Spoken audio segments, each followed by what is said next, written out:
will be selling you. She's our sales person, so if you want to get some attractions, hit her up. Oh my god, and I blanked on the bus driver's name. What's the bus driver's name again? I'm sorry. Tez, I'm so sorry. Been in the sun all day. My friend kind of whooshed over. Okay, so Sir Henry Pellet. So when he was younger, he was actually an athlete. He was an athlete and actually broke the record for 1 mile and won a gold medal in the Olympics. He was also a student at the University of Upper Canada, but eventually dropped out to join his father's firm. Now, by the age of 22 or 23, excuse me, he was not only a partner in the firm, but also a member of the Toronto Stock Exchange. All right, I'll tell you a little bit more, but we're actually coming up to a really good view of the castle. So if you want to grab a quick picture, you got to take advantage of these points because you can't really see the castle from anywhere. Oh, sorry, Tess, if you can actually move it just a little bit more. Alrighty, you guys can kind of have a good glimpse of the castle. There we go.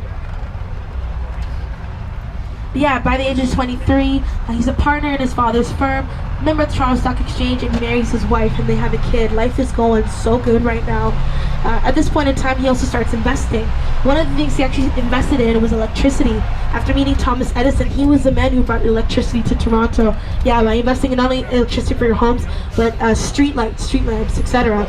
He was also really an intricate figure in bringing clean water into the city of Toronto as well too. So working with Niagara Falls and a bunch of all that kind of stuff, or Lake Ontario as well too. I'll say a little bit more about that afterwards too, but we are coming up again to this pesky bridge. So just remember to remain seated. Please keep all arms and other extremities inside of the bus. And also please don't touch the roof, it is spiky, please. Alrighty, and we are good to go, Tez, whenever you are.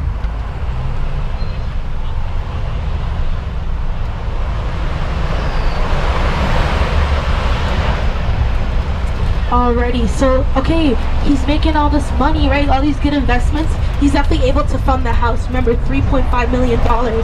But then all of a sudden, as people realize that, you know, food and water and electricity are becoming more of a human right, they're like, why am I paying this one guy to use this stuff? It should be owned by the city. So that's what ends up happening. City of Toronto ends up owning it. Also too, sir, we are going to be stopping at stop number 8. I remember someone did want to get up at stop number 8.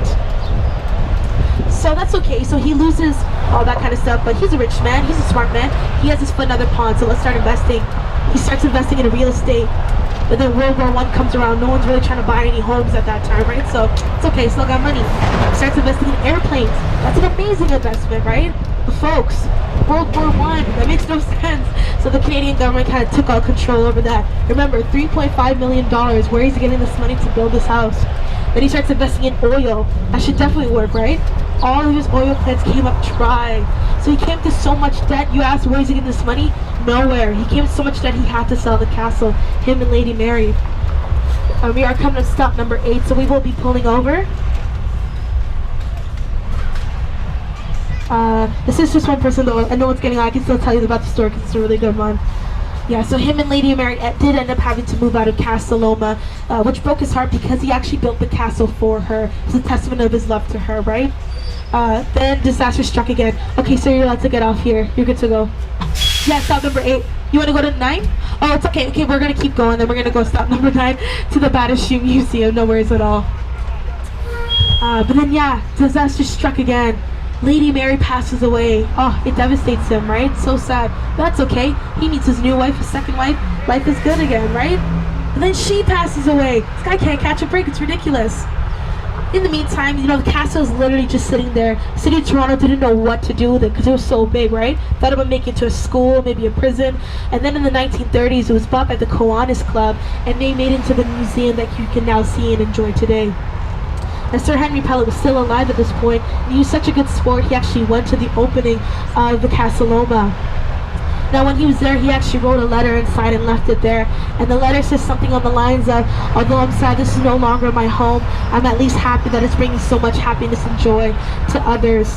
And Sir Henry Pellet passed away about 2 months later, nearly penniless, living in the apartment above his old chauffeur's house. Right? Very sad. Hi. So I guess the moral of the story is always be nice to everybody, especially your chauffeur.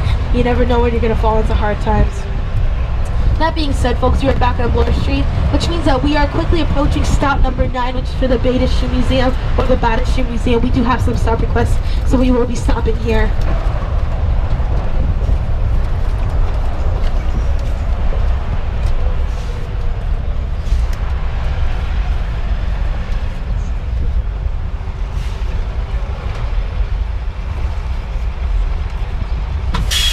Alrighty, sir, and you are good to go. Enjoy yourselves. Have a good one. No one is getting on too, so I can just kind of continue talking. I talk a lot, as you can see. So the Bata Shoe Museum, everyone take a good look at it right now. It's on our right. Did he get off? Okay, I don't know where he went.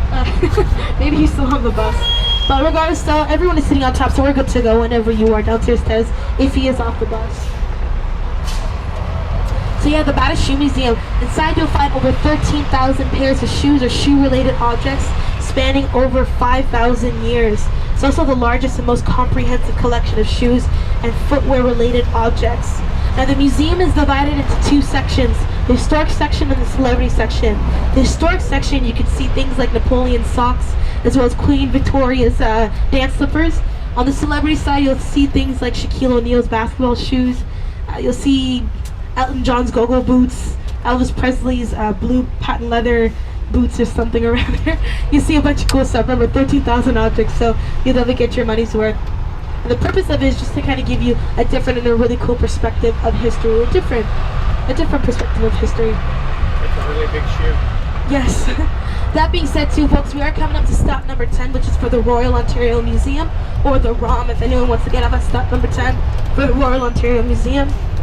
No requests at all, no worries. We'll just see if anyone wants to get on. I think there might be someone.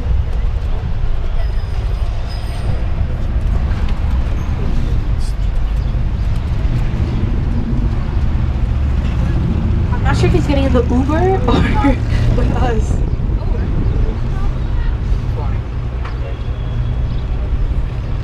Okay, yeah, so no stop request. He's getting in the Uber. It's really difficult to tell sometimes.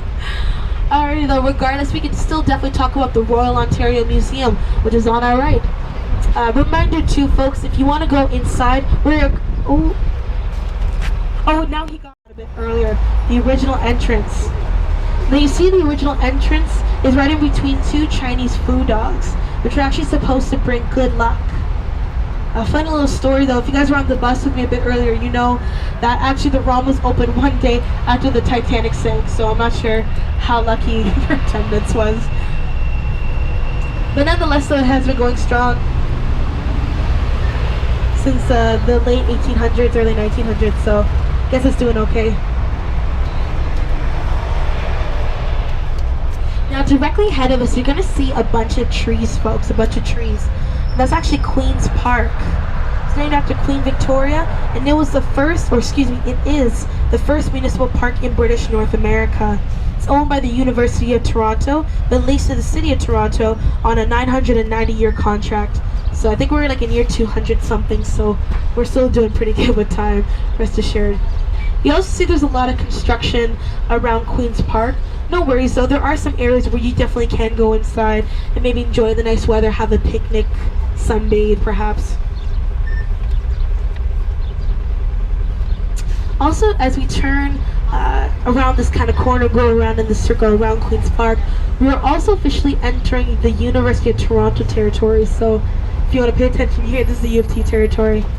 Nadia, are we doing any detours? Are we doing possibly? Okay. Alrighty, so I'll just talk a little bit about this section of the University of Toronto. So we're technically in the northern end of the St. George campus. You'll find there's a lot more residential buildings in this area. Some of the folks in the front might be able to see it better. Now that we're fully turned, you can kind of see it too, maybe in the back. There's a big red building directly in front of us. It's one of the big residential buildings called Wycliffe College. It's affiliated with the University of Toronto School of Theology. And it was actually named after John Wycliffe, who was an Oxford priest and professor whose teachings inspired the first English Bible. You actually also find in this area too, yes, there are a lot of residential buildings in this section of the University of Toronto, but you also find there's a lot of theological buildings, as a lot of students in this area are studying something in that realm.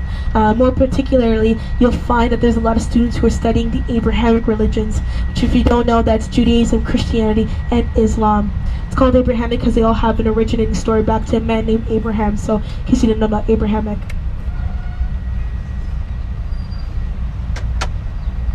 You'll also find in this area too, along with that theme, you'll find a lot of religious centers as well too, like churches, cathedrals, etc.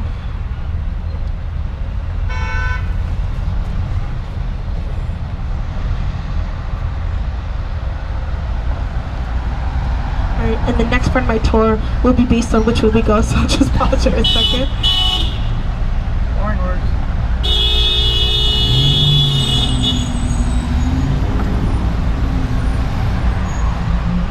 Okay, cool, we're turning the regular way. We're all good to go.